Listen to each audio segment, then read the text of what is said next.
भारत और अमेरिका के बीच हुए अंतरिम व्यापार समझौते को देश की अर्थव्यवस्था के लिए एक बहुत अहम कदम माना जा रहा है। जहां अब तक इस समझौते को लेकर कई अलग अलग कयास लगाए जा रहे थे, तो वहीं अब सरकार ने साफ कर दिया है कि खेती किसानी और ग्रामीण आजीविका के साथ किसी तरह का समझौता नहीं होगा। जी हां, केंद्रीय वाणिज्य एवं उद्योग मंत्री पीयूष गोयल ने एक प्रेस कॉन्फ्रेंस कर इस समझौते से जुड़ी सारी कंफ्यूजन को दूर कर दिया है।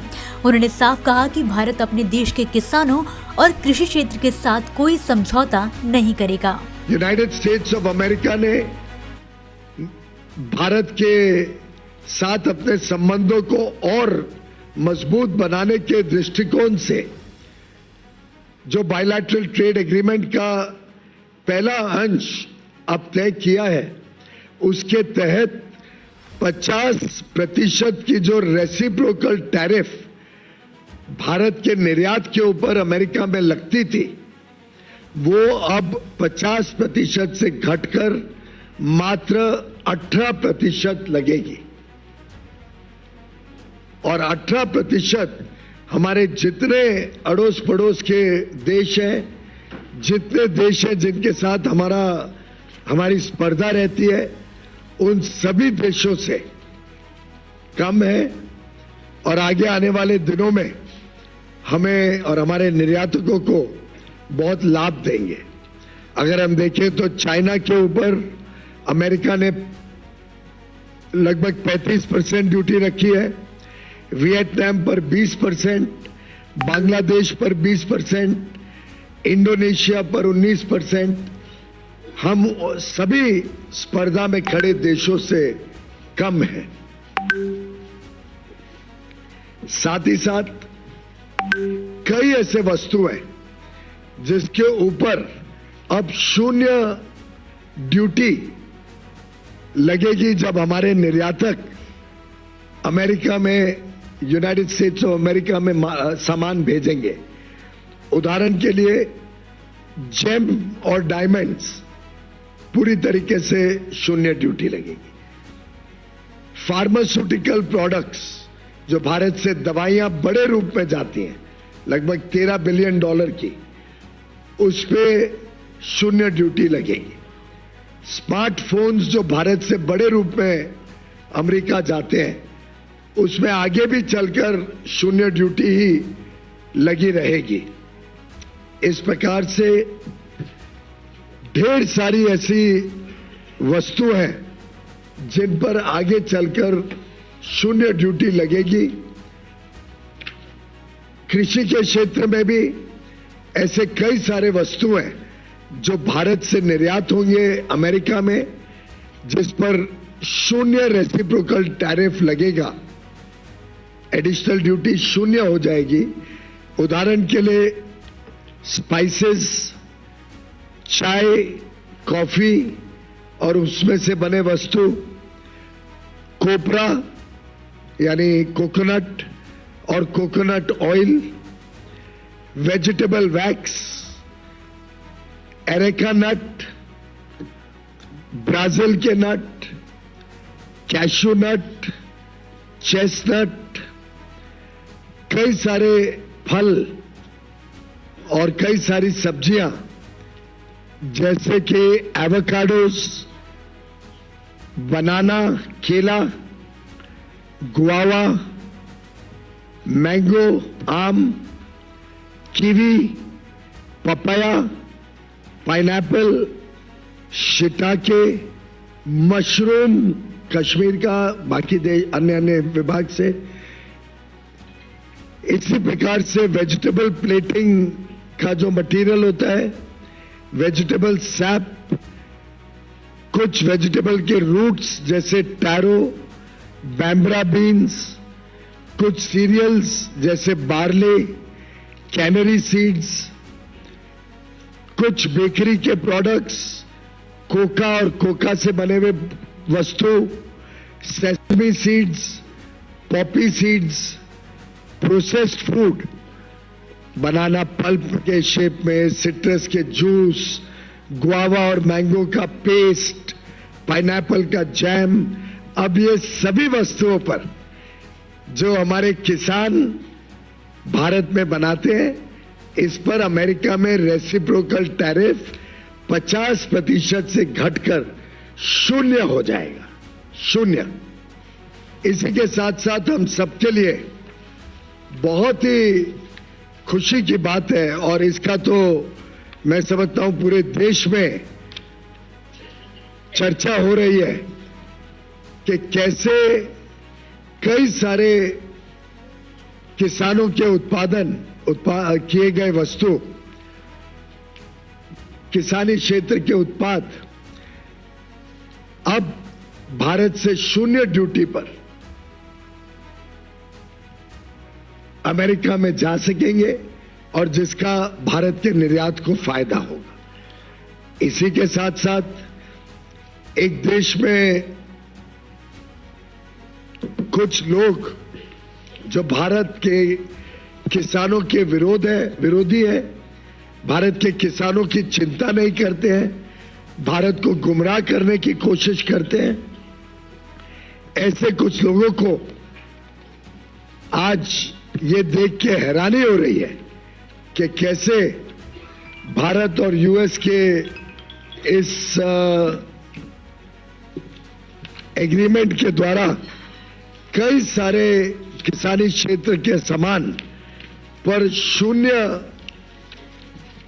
कोई लाभ भारत में इंपोर्ट करते हुए दिया गया है। कोई लाभ नहीं दिया गया, कोई रियायत नहीं दी गई है। लोग सोचते थे ना कि भाई किसानी क्षेत्र में सब खुल जाएगा। हमने कोई ऐसा काम नहीं किया है जिसमें किसी भी किसान को नुकसान हो सके। जो वस्तु भारत में सेंसिटिव है, हमारे किसान पर्याप्त मात्रा में बनाते हैं, जिसमें हम आत्मनिर्भर हैं, उन सब वस्तुओं को इस एग्रीमेंट के दायरे से बाहर रखा गया है। उसमें भारत ने कोई छूट नहीं दी है। जैसे कि उदाहरण के लिए जीएम का बना हुआ जेनेटिकली मॉडिफाइड कोई वस्तु भारत में नहीं आएगा। मीट, उस पर कोई रियायत नहीं दी गई है। पोल्ट्री, कोई रियायत नहीं दी गई है। डेयरी के कोई वस्तु के ऊपर कोई रियायत नहीं दी गई है। सोया मील, कोई रियायत नहीं दी गई है। मेज, कोई रियायत नहीं दी गई है। मेज यानी मक्का, कोई रियायत नहीं है। चावल, गेहूं, चीनी, सीरियल्स, ये कोई रियायत नहीं दी गई है। मिलेट जैसे ज्वार, बाजरा, रागी, कोडो, अमरनाथ, इस पर कोई रियायत नहीं दी गई है। फल जो भारत में पर्याप्त मात्रा में बनते हैं, जैसे केला, बनाना, स्ट्रॉबेरी, चेरीज, सिट्रस फ्रूट, उस पर कोई रियायत नहीं दी गई है।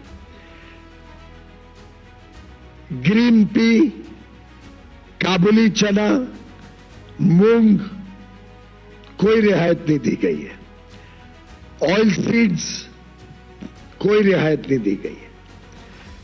कुछ एनिमल फीड के प्रोडक्ट्स हैं, ग्राउंडनट्स, हनी, मॉल्ट और मॉल्ट से बना हुआ सामान, non alcoholic beverages, flower and meals, starch, essential oils, ethanol जो बड़े पैमाने में भारत में बन रहा है, और टोबैको जो हमारा एक प्रकार से निर्यात होता है बड़े रूप में। इन सभी वस्तुओं पे किसी प्रकार की रियायत इस एग्रीमेंट के द्वारा नहीं दी गई है, और इसीलिए मैं डंके की चोट पर कह सकता हूं कि किसी प्रकार से ये करार भारत और यूनाइटेड स्टेट्स ऑफ अमेरिका के बीच भारत के किसानों के हितों को, भारत के एमएसएमईज को, भारत के हैंडीक्राफ्ट और हैंडलूम को किसी प्रकार का कोई नुकसान नहीं पहुंचाता है। मैं माननीय प्रधानमंत्री नरेंद्र मोदी जी और माननीय डोनाल्ड ट्रंप जी, राष्ट्रपति यूनाइटेड स्टेट्स के, दोनों को बधाई देता हूं कि बड़ा ही फेयर, इक्विटेबल और बैलेंस्ड ट्रेड एग्रीमेंट जो भारत के हितों को संरक्षित रखता है, द्विपक्षीय व्यापार को मौका देता है बढ़ने के लिए, भारत को अलग अलग प्रकार के टेक्नोलॉजी प्रोडक्ट्स जो हमारे विकास के लिए हमें आवश्यकता है, उदाहरण के लिए हवाई जहाज हो, सेमीकंडक्टर्स हो, चिप्स हो, एआई मिशन को हमें आगे लेके जाना है, हाई क्वालिटी मशीनरी हो जो हमें सेमीकंडक्टर इंडस्ट्री और क्वांटम और हाई क्वालिटी इनोवेटिव प्रोडक्ट्स जो भारत में लगते हैं, इन सबको अब भारत में मौका मिलेगा। भारत के उपभोक्ताओं को लाभ देने का मौका मिलेगा या नए रोजगार के अवसर खड़े करने का मौका मिलेगा, भारत की अर्थव्यवस्था को तेजी से आगे लेके जाने का। मैं समझता हूं ये समझौता हम समर्पित करते हैं भारत के निर्यातकों को, ये समझौता हम समर्पित करते हैं भारत के किसानों को, ये समझौता समर्पित है भारत के सूक्ष्म, लघु और मध्यम उद्योग एमएसएमईज को, ये समझौता समर्पित है भारत के कामगारों को, युवाओं को, बहनों को, मछुआरों को और लाखों करोड़ों लोगों को इस बहुत ही बेहतरीन करार से बड़े पैमाने पे रोजगार के अवसर, उद्योग के अवसर, उद्यमी बनने के अवसर, स्टार्टअप शुरू करने के अवसर, व्यापार करने के अवसर अलग अलग क्षेत्रों में मिलेंगे। अगला स्टेशन आपकी मनचाही मंजिल खुशहाली है। खुशहाली के दरवाजे चारों ओर से खुले रहेंगे। किसान इंडिया के साथ यात्रा करने के लिए आपका धन्यवाद।